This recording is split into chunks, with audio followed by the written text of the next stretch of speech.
Hi, Mystery Recapped here. Today, I'm going to explain a horror thriller movie called Dracula 3000. Spoilers ahead. Watch out and take care.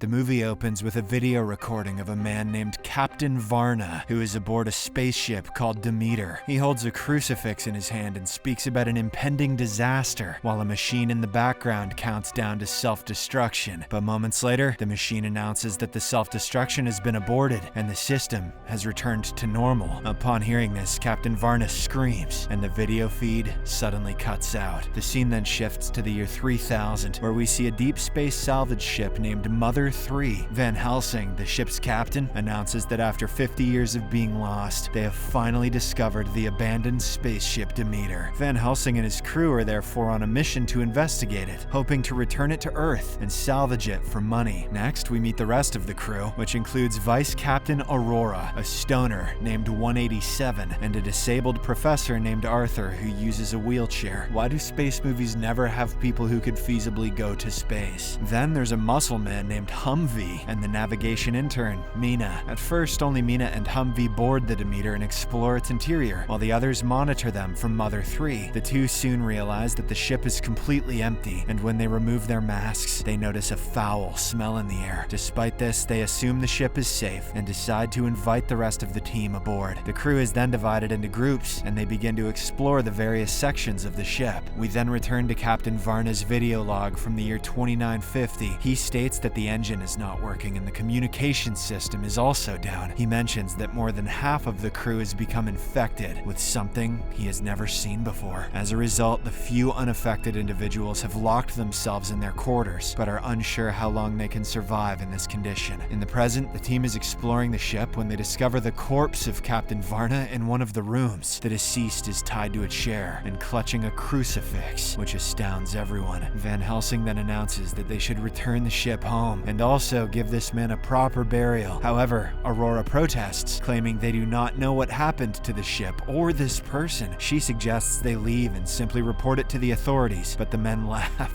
and insult her.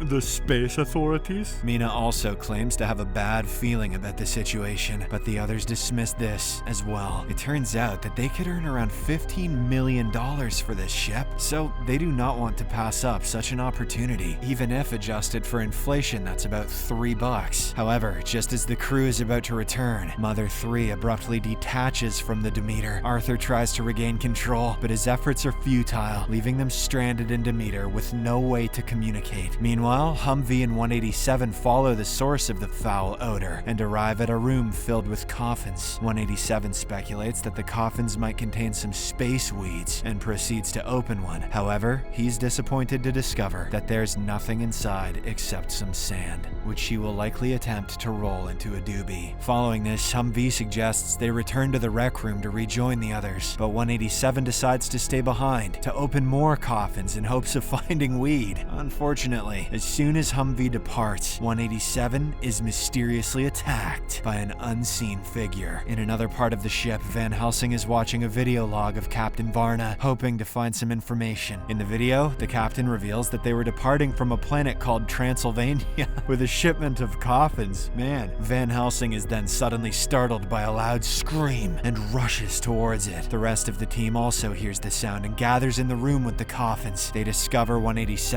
there, who is severely injured and has a bone protruding from his knee. The man tries to say something, but before he can, he ends up passing out. Following this, the team brings 187 to the rec room and places him on a stretcher. Aurora then tends to his leg, and after that, everyone returns to their tasks. Arthur later calls Van Helsing over and shows him that 187 has bite marks on his neck. The two attempt to figure out what caused it, but all of a sudden, 187 wakes up. His eyes are glowing red, and fangs are emerging from his mouth. The man immediately throws Arthur out of his wheelchair and violently beats him. A horrified Van Helsing tries to stop him, but is effortlessly chucked across the room. At this moment, Aurora arrives in the room and shoots 187 multiple times, but even the bullets have no effect on him, and 187 begins rambling about how he will have his way with her before finally killing her. This terrifies Aurora, and she immediately runs off with 187 chasing her. As he runs through the ship, he comes across a mysterious figure in in one of the rooms. 187 then immediately drops to his knees, calling him master and pledging his loyalty. In response, the mysterious figure tells him to kill his friends if he wishes to please him. 187 obeys the command and runs off to begin his killing spree. Later, while hiding in one of the rooms, Aurora is approached by the same mysterious man. He seems mesmerized by her and says he has never seen a creature so beautiful. You are giving me 1, 2,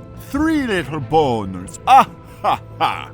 Oh no, it's just one. She asks who he is and what he wants, so he introduces himself as Count Orlok. After creepily caressing her body, he approaches Aurora's neck to bite her, but the scene abruptly cuts before we can see what happens. Elsewhere, Mina is tending to Arthur's wounds, and the man is still shaken by what happened. To comfort him, Mina grabs a gun and goes outside to check. She reveals that there is no one and asks the professor to relax, but just then, 187 shows up and immediately attacks her before closing the door on Arthur. The terrified professor then bangs on the door and yells at the man to leave Mina alone, but to no avail. Later, the remaining 3 arrive in the room, and Arthur tearfully informs them about what happened to Mina. Meanwhile, Aurora tells the group about her encounter with Orlok. She reveals that he's from Transylvania, which is a planet of vampires. She further explains how their planet is now dead, so Orlok paid to have a bunch of coffins picked up, and he was in one of them. Aurora also states how they accidentally woke him up, and now he is hungry for their blood. This means that he will eventually eat them and turn them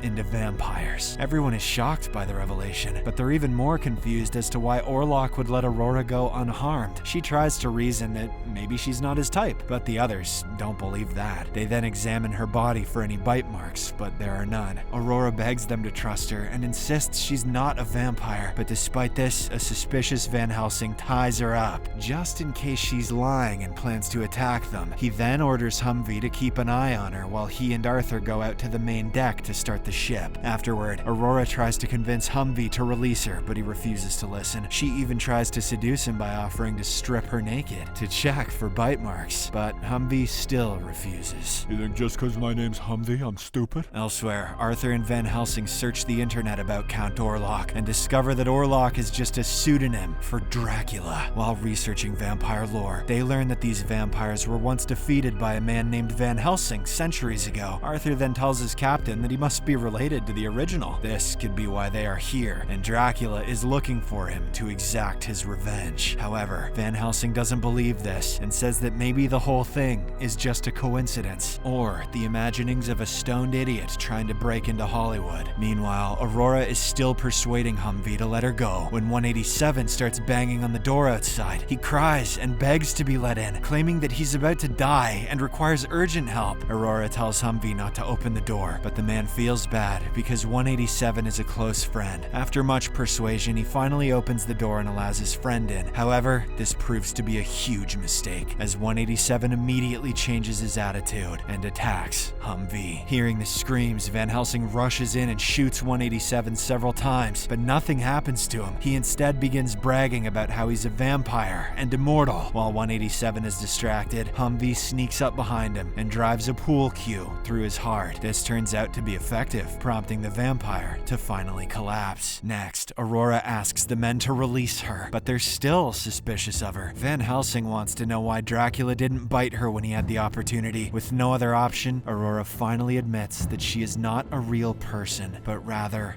a robot. It turns out that she works for a company called NWC, the New White Chicks, and they sent her undercover to investigate the crew's activities. She has no blood and thus serves no purpose to Dracula. Upon hearing this, Humvee feels betrayed and tries to shoot the robot. However, Van Helsing stops him and releases Aurora, realizing they can use her as a weapon against Dracula. After this, the 3 head to the main deck and join Arthur. They inform him about what just happened with 187, and Arthur reveals that a wooden object is a very effective way to kill a vampire. He also mentions that other methods include the crucifix and sunlight, which vampires are terrified of. The crew thus decides to point the ship toward a binary star system near the sun to finally get rid of the vampire. However, it turns out that it will take them 13 hours to get there, so Aurora and Van Helsing decide to go find some more wooden objects. They manage to find several billiard cues and head to the room filled with coffins to find Dracula. The 2 start opening the coffins one by one, but the majority of them are empty. At one point, they come across their own friend Mina lying in a coffin, but before she can cause any real damage, Aurora pierces her heart with the billiard cue. Mina then regains consciousness and screams loudly before collapsing again. At this moment, another coffin bursts open, and Dracula emerges from it. Realizing they can't fight him alone, Van Helsing urges Aurora to find reinforcements, and she obliges. He then confronts Dracula and reveals that he's the descendant of the original vampire slayer, Hugh Jackman. Surprisingly, instead of being afraid, Dracula is overjoyed as he can finally exact his revenge for all the deaths of his family members. Meanwhile, Aurora arrives at the main deck and begs for Humvee's help, but he thinks it's the vampire messing with him again and refuses to come out. In the end, a frustrated Aurora takes the crucifix from the former captain's corpse and sets out to kill the vampire herself. Humvee also changes his mind a while later and goes after her. Meanwhile, Arthur becomes terrified and begs them not to leave him alone. He struggles to drag his wheelchair and tries to follow them, but he soon encounters Dracula. Arthur pleads for mercy, and Dracula promises that he won't hurt him. He also says he can give him new legs and allow him to walk again, which gives the professor hope. Dracula then extends his hand to him. Come to me!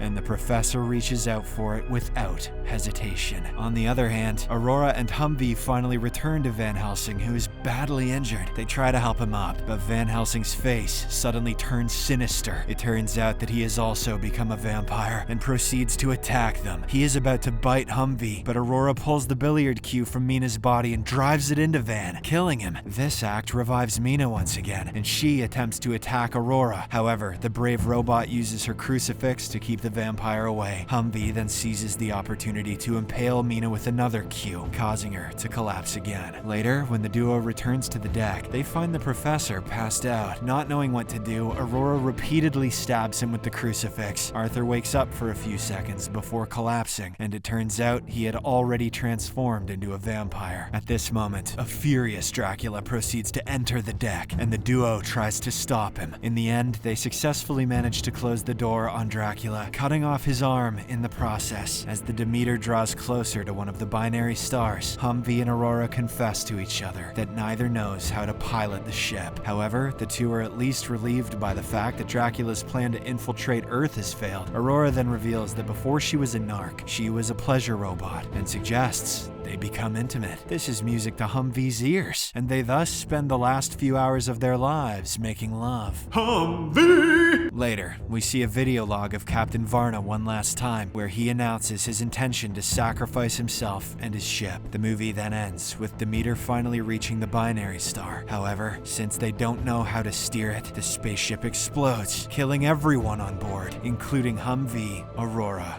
and Orlok. Subscribe for more videos like this, turn on notifications, and leave a like to help the channel out.